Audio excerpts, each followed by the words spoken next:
मत्ती रचित सुसमाचार उसका 5वां अध्याय और उसके 13 से 16 पद तक।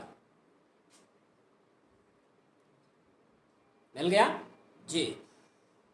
कोई भी जोर से पढ़िए जरा। तुम पृथ्वी के नमक हो, हाँ, परंतु यदि नमक का स्वाद बिगड़ जाए तो वह फिर किस वस्तु से नमकीन किया जाएगा जी? फिर वह किसी काम का नहीं, केवल इसके कि बाहर फेंका जाए और मनुष्यों के पैरों तले रौंदा जाए।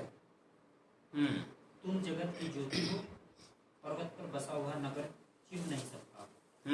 लोग दीपक को जलाकर टोकरी के नीचे नहीं परंतु दीवट पर रखते हैं और वह घर के सब लोगों को प्रकाश देता है जी। तुम्हारा प्रकाश मनुष्य के सम्मुख इस प्रकार चमके कि वे तुम्हारे भले कामों को देखकर तुम्हारे पिता की जो स्वर्ग में है महिमा करें।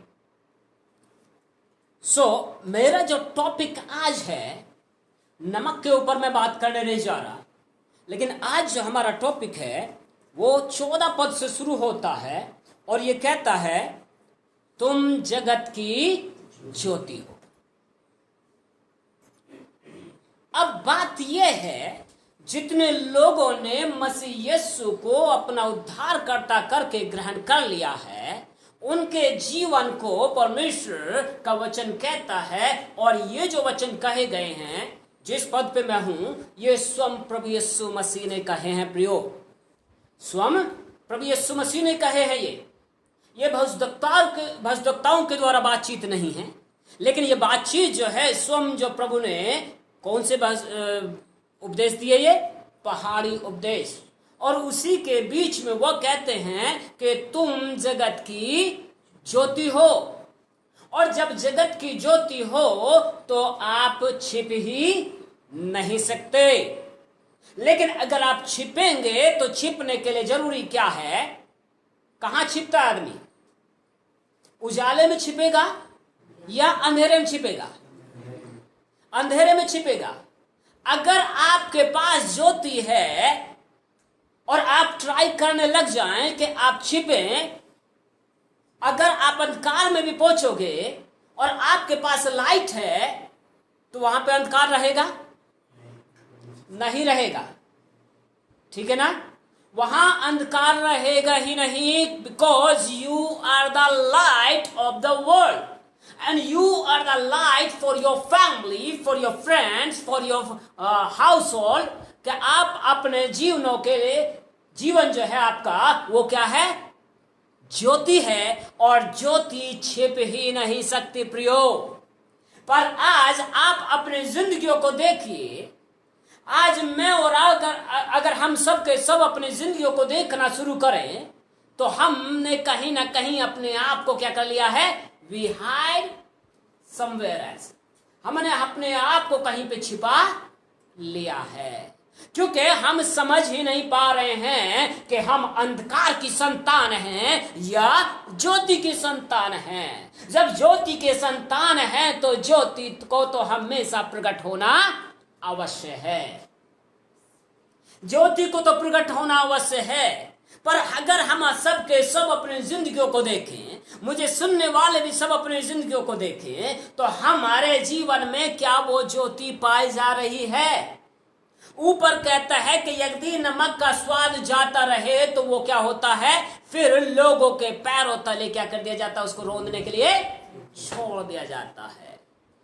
वैसे ही जो लकड़ी काम की नहीं होती, या जिसको दाख लता से या पेड़ से उसको डाली को क्या कर दिया जाता है? अलग कर दिया जाता है, वो फिर किसी काम की नहीं रहती। बस इसके कि वो क्या कर दिया जाए? आग में जलाया जाए। उससे या तो रोटी सेको या खुद अपनी सिकाई करो, इससे ज्यादा उसका कोई काम नहीं बचता है। ये कहता है कि तुम जगत की ज्योति हो, और ज्योति को हमेशा अंधकार में चमकना है प्रियो। पर आज जैसी सिचुएशंस, जैसे आज परिस्थितियां जीवनों में आ गई हैं, जिन परिस्थितियों में हम आज रह रहे हैं, जिस समय में आज हम रह रहे हैं, ये समय कौन से हैं? अंधकार के समय चल रहे हैं, एंड टाइम है, अंत के दिन चल रहे हैं। और इन अंतिम दिनों में परमेश्वर का वचन कहता है धनवानों के लिए भी कि हाय धनवानों तुम पर, क्योंकि तुमने अंतिम समय में धन बटोरा है। तो अंतिम समय में क्या बटोरना है? अंतिम समय में धन बटोरने की बात नहीं कर रहा, कहता है कि अंतिम समय में परमेश्वर की महिमा प्रकट होगी, और जो प्रकट होगी वो पहली महिमा से भी ज्यादा जो अंतिम महिमा है वो बहुतायत में प्रकट होगी। हालेलुया। ज्योति, अगर आप में ज्योति है तो वह बुझ नहीं सकती, और अगर वो बुझने को तैयार है तो बाइबल कहती है टिमटिमाती बत्ती को ना बुझाना, और कुचले हुए सरकंडे को ना कुचलना। मतलब अगर आपके जीवन में अगर अभी भी कहीं भी थोड़ी सी भी ज्योति बची है, अगर कहीं भी अभी भी आपके जीवन के अंदर उस ज्योति का भाग आप में बचा है, तो उसको कुचलिए मत, उसको बुझाइए मत। लेकिन बाइबल क्या कहती है? आप चले जरा यशायाह 60 में पहुंचिए, और वो कुछ कहता है, और जो वो कहता है यशायाह 60, और वो जो कहता है उसको जरा ध्यान से सुनिएगा।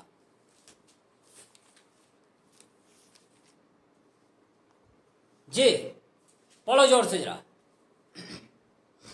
उठ प्रकाशमान हो, उठ और क्या हो? क्योंकि आज लोगों के जीवन के अंदर जो लाइट है वो कैसी रह रही है? वो टिमटिमा रही है, वो रोशनी नहीं दे पा रही है, लेकिन हल्की सी उसके अंदर अभी क्या है? बस चिंगारी ही बची है। आज मसीहों का हाल ऐसा ही हो गया प्रियो, जिनके जीवन के अंदर, मसीह कौन है? जिन्होंने यीशु के नाम को जान लिया है, और उनके जीवन में आज यही हालात हो रहे हैं। वो भी परिस्थितिवश, वो भी अंधकार के साम्राज्य के मध्य अपने आप को वैसे ही जाने दे रहे हैं, वो भी उनके समान होते जा रहे हैं। लेकिन बाइबल कहती है तुम जगत की ज्योति हो। अगर आपकी ज्योति अब बुझने पर है, अगर आपके जीवन के अंदर कुछ जिज्ञासा नहीं है, कुछ कर गुजरने के लिए, मसीह के लिए कुछ करने के लिए, गुजरने के लिए आपके अंदर कुछ जिज्ञासा नहीं है, तो आप ये जान लीजिए कि आपके अंदर जो ज्योति चमकी थी वो कैसी हो गई है? उस पे क्या लग गया है? राख आ गई है। उस पे जो है उसको हटाने की जरूरत है आज। इसीलिए परमेश्वर का वचन यहां पे कहता है उठ और क्या हो जा? प्रकाशमान हो जा। उठना जरूरी है। हम अगर दूसरों के समान व्यवहार करने लग जाएं, अंधकार से भरे हुए साम्राज्य के अंदर परिस्थितियां दोनों पे आती हैं, पर उन परिस्थितियों के मध्य अंधकार में जो रहता है उसे कुछ दिखता ही नहीं है। पर आप ज्योति की संतान हैं, आपको दिखता भी है, आपको सब कुछ दिखाई देगा, आपको सब कुछ जो है पहले से पता है कि ये कुछ होने वाला है। पर अगर हम अभी भी अपने आप को उस राख के समान अपने आप को हमने ढांप लिया है उस राख से, तो ज्योति कहां से चमकेगी? इसलिए कहता है उठ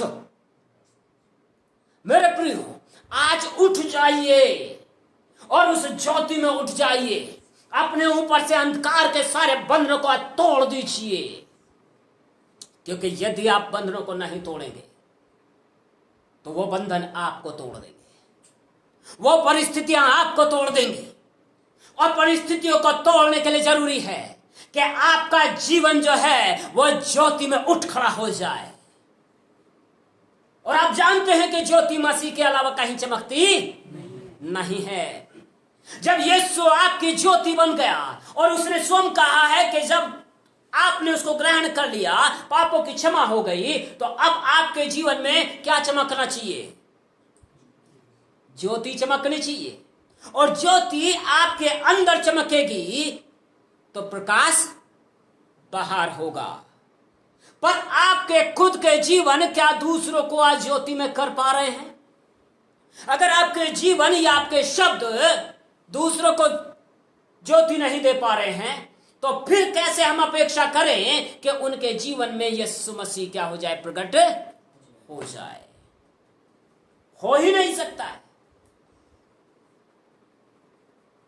इसलिए कहता है उठ और क्या हो जा, प्रकाशमान हो जा। और आगे क्या कहता है, पढ़िएगा दोबारा उसको, यशायाह 60। उठ प्रकाशमान हो, क्योंकि तेरा प्रकाश आ गया है। हाँ, और यहोवा का तेज तेरे ऊपर उदय हुआ है। बस उठ प्रकाशमान हो जा। अब तक आप अंधकार में जितने पड़े रह गए प्रियो, पर अब देयर इज नो टाइम, अब वो समय नहीं है कि आप अभी भी और अंधकार में पड़े रहें। अब उठ खड़े होने का समय आ चुका है। उठ जाइए और यीशु का जीवन जब आप में बहता है, उस प्रकाश को लीजिए और अपने जीवन को प्रकाश में कीजिए, क्योंकि जब तक आपके पास प्रकाश नहीं होगा, दूसरे आपकी ओर खींचे नहीं आएंगे। अंधकार ने तो सबको घेर रखा है, पर क्या आज भी आपके जीवन अंधकार में है? क्योंकि अंधकार में अगर होंगे तो आप दूसरों को खींच नहीं सकते। इसलिए खींचने के लिए जरूरी है खुद पहले प्रकाश को समझना। प्रकाश यीशु मसीह है और वो आप में चमक उठा है। और बाइबल कहती है कि उठ, यहोवा का प्रकाश, यहोवा का तेज तेरे ऊपर क्या हुआ है, उदय हुआ है। होगा नहीं, हालेलुया, होगा नहीं, हुआ है। आमीन। सो हम अपने आप को कैसा रखते हैं? हम अपनी जिंदगी को किस तरीके से करके चल रहे हैं? क्या हम सच्चाई की पहचान करने के बाद फिर भी पाप करते रहें, फिर भी हम अपने आप को अंधकार में रखें, तो कैसे ज्योति की ओर चलेंगे? कैसे ज्योति चमकेगी? आज बहुतों ने अपने जीवन को ऐसा ही कर लिया है। आज बहुतों ने अपने जीवन को ऐसा ही कर लिया है, ज्योति को जानने के बाद भी ज्योति में हो नहीं पा रहे हैं। जब ज्योति होती है तो वो क्या करती है, लोगों को अपनी ओर खींचती है। सारे में अंधकार है, लेकिन एक पोल पर, एक खंबे के ऊपर लाइट है, तो पब्लिक कहां आएगी? लाइट की ओर आएगी। एंड गॉड से You are the light. You are the light of the world. You are the light for your neighborhood. हम क्या हैं? ज्योति हैं अपने परिवारों के लिए, अपनी जिंदगियों के लिए, और न केवल अपनी जिंदगियों के लिए, लेकिन अपने पड़ोसी, अपने मोहल्ले वालों के लिए। चमक उठिए। This is the time. हम कहते तो बहुत हैं, कमल कीचड़ में खिलता है, सुनते भी बहुत हैं, पर ज्योति भी अंधकार में चमकती है प्रियो। जब ज्योति अंधकार में चमकती है और आपको दिख रहा है चारों तरफ अंधेरा है, तो आपका टाइम कब आएगा? आपका टाइम कब आएगा? This is the time to rise up. और यही तो समय है उठ खड़े होने का, यही समय है लोगों को जीवन देने का। जब लोग निराशा में हैं, जब लोग कमजोरी में हैं, यही समय है उनको दिलासा के शब्द देने का। जब लोग परेशानी में हैं, उनके जीवन से उस परेशानी को दूर करने का। यही तो समय है जब लोगों के जीवन में आशा नहीं है, उनको आशान्वित कीजिए। ज्योति के तरीके दूसरे हैं। ज्योति हमेशा लोगों को आकर्षित करती है, और न केवल आकर्षित करती है, लेकिन ज्योति हमेशा लोगों को दिशा देती है। आपके जीवन की ज्योति कौन सी है? क्योंकि जिस ज्योति की बात हम कर रहे हैं, ये तो लोगों को आशा देती है, ये तो लोगों को उत्साहित करती है, ये जो है निराशा में आशा बन जाती है, ये तो कमजोरी में बल बन जाती है, और ये तो उस सही दिशा की ओर लेके चलती है जो अवधि तक जाने वाला है, जो अनंत तक जाने वाला है। लेकिन आज मसीहों की ज्योति कैसी है? परिस्थितिवश क्या सिर्फ हम अपने आप को कमजोर करके बैठ गए हैं? परिस्थितियों के वश सिर्फ हम अपने आप को ऐसे निढाल बना लिए हैं कि भैया कोई सुनेगा नहीं, सुने ना सुने, लेकिन अपने जीवन की ज्योति को चमकाते चले जाइए। सुने अच्छी बात, ना सुने तो अपने कदमों की धूल को झाड़िए और आगे बढ़ जाइए। पर आपका काम खत्म हो जाएगा तब। अगर आपने कह दिया, अगर आपने समझा दिया, अगर आपने दिलासा दे दी, तो आपका काम खत्म हो जाएगा। फिर आपका नहीं है, फिर उनका है। क्योंकि ज्योति तो आई, पर उसके अपनों ने उसे ग्रहण ना किया। आज मैं और आप वो ज्योति हैं प्रियो, हमें कोई ग्रहण करे या न करे, पर ज्योति को तो चमकना ही पड़ेगा। आमेन, हालेलुया। ज्योति को तो चमकना ही पड़ेगा। सिचुएशंस कैसी भी क्यों ना हो, परिस्थितियां कैसी भी क्यों ना हो, आपके पास कुछ हो या ना हो, रोजगार हो या ना हो, लेकिन अगर ज्योति है तो उसको तो चमकना ही पड़ेगा। हालेलुया, उसको तो चमकना पड़ेगा। हो सकता है लोग आपको ज्यादा उत्साही कहने लग जाएं, कोई बात नहीं, लेकिन इन्हीं परिस्थितियों में अगर हमारा उत्साह कम हो जाएगा तो बाइबल कहती है तेरी शक्ति बड़ी कम है। सो उत्साही होने के लिए जरूरी है ज्योति में बने रहना, और ज्योति में तभी बने रहोगे जब कदम आगे बढ़ाओगे। जो दूसरे कर रहे हैं वैसे न करिए, लेकिन जो यीशु कहता है वैसे करते चले जाइए। ज्योति तो जगत में आई है, पर बाइबल कहती है उसके अपनों ने उसे ग्रहण नहीं किया। अपने ग्रहण ना करेंगे, पर दूसरे बहुत हैं जिनको परमेश्वर ने बचा के रखा है, वो आपके अपने हो जाएंगे। हालेलुया, वो आपके अपने हो जाएंगे। आप वो ज्योति हैं जो लोगों को दिशा देते हैं। आप वो ज्योति हैं जो लोगों के अंदर जीवन को बोलेंगे और जीवन रिलीज हो जाएगा। आप वो ज्योति हैं जो लोगों के अंदर आप जो है चंगाई को रिलीज करेंगे और चंगाई रिलीज हो जाएगी। प्रार्थना करो निरंतर, पर कैसे? विश्वास से। अपने मन में संदेह ना करे, जो कुछ विश्वास से मांगे कि जो कहता हूं वो होगा तो हो जाएगा। अगर आपके अंदर ही विश्वास नहीं है तो दूसरे क्या दिलाएंगे? इसलिए अपने अंदर में क्या रखें? विश्वास को रखें। पर विश्वास भी तभी रहता है जब ज्योति को आप समझ जाएं, ज्योति को बना के रखें। विश्वास तब आपका कंप्लीट होके चलेगा। सो आप ज्योति हैं, और बाइबल कहती है उठ और तेरा प्रकाश क्या हो गया है? आ गया है। और वचन कहता है कि यहोवा का तेज तेरे ऊपर उदय हुआ है। सो ऑलरेडी आपके ऊपर परमेश्वर का प्रकाश आ चुका है। Then why are you waiting for that? हम किसका इंतजार कर रहे हैं कि अभी कुछ और होगा और हम तब उठेंगे? उठने के लिए प्रकाश की जरूरत है, उठने के लिए परमेश्वर के हाथ की जरूरत है। और बाइबल कहती है कि यहोवा का हाथ इतना छोटा नहीं हो गया कि वो आपका उद्धार ना कर सके, आपको छुटकारा ना दे सके, आपकी खुद की समस्या से, आपकी बीमारी से, आपकी कमजोरियों से, दुष्ट के बंदरों से, कैसी भी ताकत से क्यों ना हो, लेकिन उसका हाथ इतना लंबा है कि वो आपको दलदल से खींच के निकाल लाया है। तो आप क्यों नहीं निकालेगा?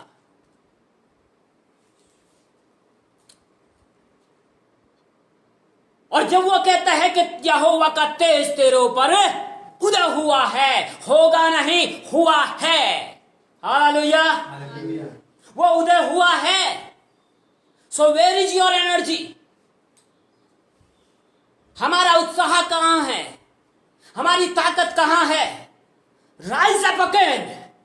उठ खड़े हो जाएं यीशु के नाम में, उठ खड़े हो जाएं और अपनी ज्योति को थाम लीजिए। परमेश्वर तो आपके जीवन में है, बस उसको होल्ड कर लीजिए। और जब आप उसको लेके चलेंगे तो जिधर चलेंगे उधर परमेश्वर का काम होगा और परमेश्वर आपको आशीषित करेगा। आमेन।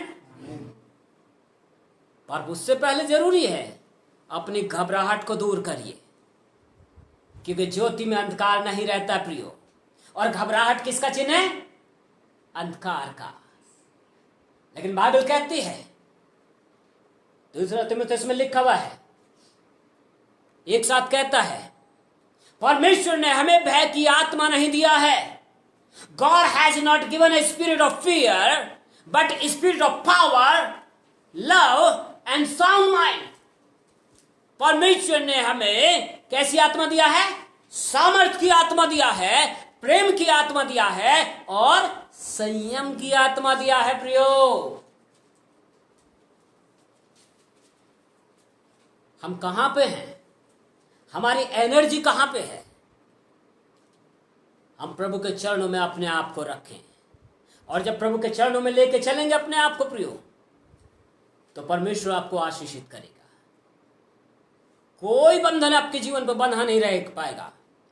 वो बंधेगा जब तक आप खुद उठ ना पाए, जब तक आपने खुद ठान नहीं लिया कि मुझे खड़े होना है, क्योंकि परमेश्वर की ज्योति ऑलरेडी मेरे पास है। और यस पौलुस कहता है, मैं मसीह में होकर के सब कुछ कर सकता हूं। सो उठ खड़े हो जाइए। उसकी ज्योति आप में है, उसका ज्योति आप में है प्रियो। उठ खड़े हो जाइए, अपने बंधनों को तोड़ के फेंक दीजिए। याद करिए उस अंधे भिखारी को, याद करिए उस अंधे भिखारी को।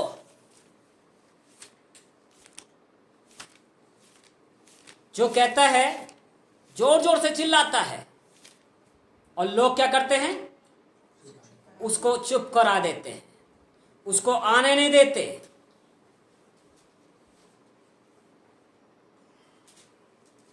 लूका 18 में भी आपको मिलेगा ये, मत्ती 20 में भी है ये। उसको चुप करा देते। और पहले समय में क्या होता था कि जो भिखारी होते थे, अंधे होते थे या भिक्षा मांगने वाले होते थे, उनको इस्राएली गवर्नमेंट की तरफ से क्या मिलता था? आज भी विदेशों में ऐसा ही है। उनको एक अलग तरह के कपड़े दिए जाते हैं, जो उनको क्या करते हैं? ये मान्यता देते हैं कि ये प्रमाणित भिखारी है। इसको प्रमाणित किया गया है कि ये वास्तव में क्या है? भिखारी। और वो जितना पुकारता है उतना लोग विरोध करते हैं, पर यीशु मसीह क्या हुए? वो ठहर गए और उन्होंने क्या कहा? उसे बुलाओ।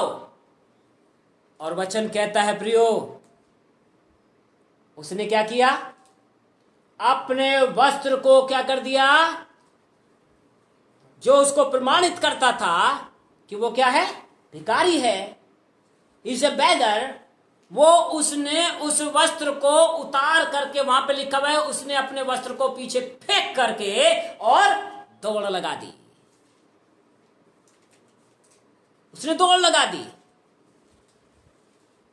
चाहता तो अपने वस्त्र को वैसे ही करके चलता, क्यों उतारने की जरूरत थी? लेकिन उसने सबसे पहले क्या किया? जो उसको प्रमाणित कर रहा था कि वो क्या है? भिखारी है, उसी बात को उसने सबसे पहले क्या किया? अपने जीवन से उतार के फेंक दिया। जो बात आपको प्रमाणित करती है कि आप कमजोर हैं, जो बात आपको प्रमाणित करती है कि आप गरीब हैं, जो बात प्रमाणित करती है कि आप कुछ नहीं कर सकते, जो बात आपको प्रमाणित करती है कि आपका कुछ नहीं हो सकता, सबसे पहले उसी विचारों के वस्त्र को उतार के फेंक दीजिए। हालेलुया। कब तक उसको ओढ़ कर रखेंगे? उन विचारों को अपने जीवन से दूर कर दीजिए, क्योंकि वो विचारों के ऐसे वस्त्र हैं जिनको आपने ओढ़ रखा है। ज्योति पास है, पर ज्योति कुछ भी कर नहीं सकती जब तक कि आप उस वस्त्र को उतार के ना फेंकें। उसको उतार के फेंक दीजिए, तो मसीह का काम आप में दिखाई देगा। मसीह का काम आप में दिखाई देगा।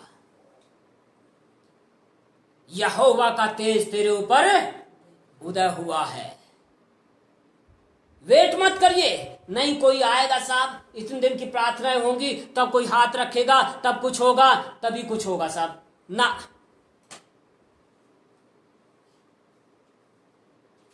याद करिए उस बात को।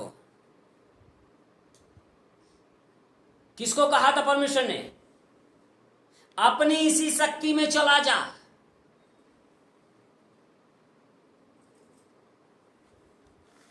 जिसको कहा था हे सूरवीर सूरमा,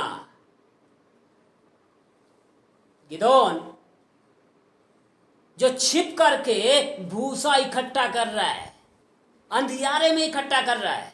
क्यों? क्योंकि फलिस्तीनी आएंगे, मुआबी आएंगे और इसराइलियों की सारी फसल को लेके बर्बाद करके चले जाएंगे और जो दिखेगा उसको मारेंगे। पर ये आदमी जब कोई नहीं निकल पा रहा तो इसने कोशिश तो करी, और जब ये छिप करके अंधियारे में भूसे को इकट्ठा कर रहा है, तभी परमेश्वर का आत्मा वहां पे आ गया, परमेश्वर का दूत वहां पे आ गया और कहता है हे सूरवीर सूरमा।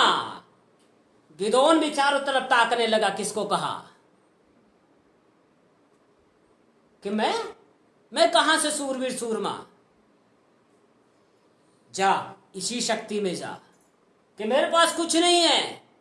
लेकिन परमेश्वर के वचन कहता है, गिदोन से परमेश्वर ने कहा जो तेरे पास है इसी शक्ति में, इतना साहस तो तूने किया कि कम से कम जब कोई नहीं निकल पा रहा है तो एक तो आया कम से कम भूसा इकट्ठा करने के लिए, तो इसी शक्ति में जा और यहोवा तेरे संग होगा और तुझे विजयी करेगा और तू इस्राएलियों को छुड़ाएगा दुष्ट के बंधन से। आज अगर आपके घरों के अंदर समस्याएं हैं, अगर आज आपके जीवनों के अंदर समस्याएं हैं, अगर आज आपके घरों के अंदर दुष्ट ने कब्जा मार के बैठा है, तो प्रियो इसके लिए जरूरी है आप वो गिदोन बन जाइए और अपनी उसी शक्ति में उठ खड़े हो जाइए। क्योंकि जब तक विचारों में खड़े नहीं होंगे तब तक परमेश्वर का तेज आपके जीवन में कुछ भी कर नहीं सकता। सो पहले विचारों में मजबूत बन जाइए कि मैं खड़े होऊंगा, मैं प्रार्थना करूंगा, और बाइबल कहती है कि मैं विश्वास से प्रार्थना करूंगा और यहोवा मुझ पे है, यहोवा का तेज मुझ पे है, परमेश्वर का आत्मा मुझ पे है और मैं प्रार्थना करूंगा और यहोवा मेरी सुन लेगा और मैं आजादी में चलूंगा। आज हम कहां पे हैं? किस ओर ताक रहे हैं? किसका इंतजार कर रहे हैं?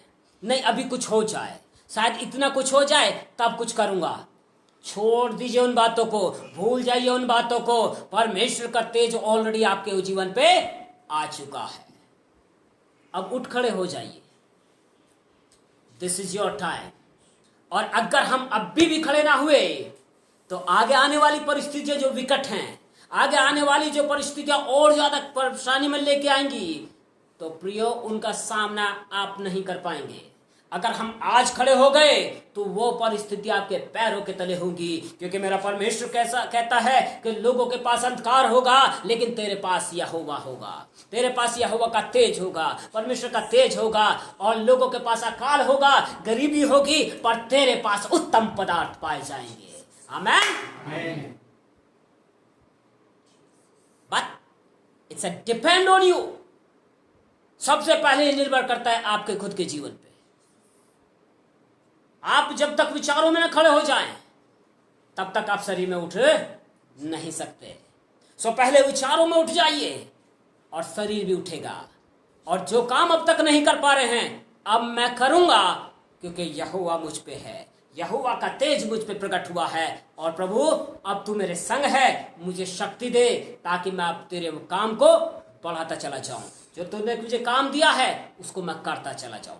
और जब मैं करूंगा, मैं जानता हूं प्रभु पिता तू मेरे संग है, मैं सफलता को हासिल करूंगा। आमेन। मैं सफलता को हासिल करूंगा। और कितना भी इंतजार करेंगे, क्योंकि आने वाली परिस्थितियां और ज्यादा विकट हैं। लेकिन अगर हम अभी मजबूत हो गए तो वो परिस्थिति हमारे शरीर, हमारी आत्मा, प्राण पे कुछ भी कर नहीं सकती। लेकिन परमेश्वर का तेज आपके जीवन के द्वारा और बहुतों की जिंदगियों को बचाएगा और वो क्या होंगे? वो भी आशीषित हो जाएंगे। इसीलिए कहता है अंधकार से, आग से झपट्टा मार करके निकाल लो लोगों को। पर परमेश्वर का तेज आपके जीवन पे है, दूसरों पे नहीं है। पहचानिए अपने आप को, और अगर आज आपने पहचान लिया तो आप उठेंगे और गिरेंगे नहीं।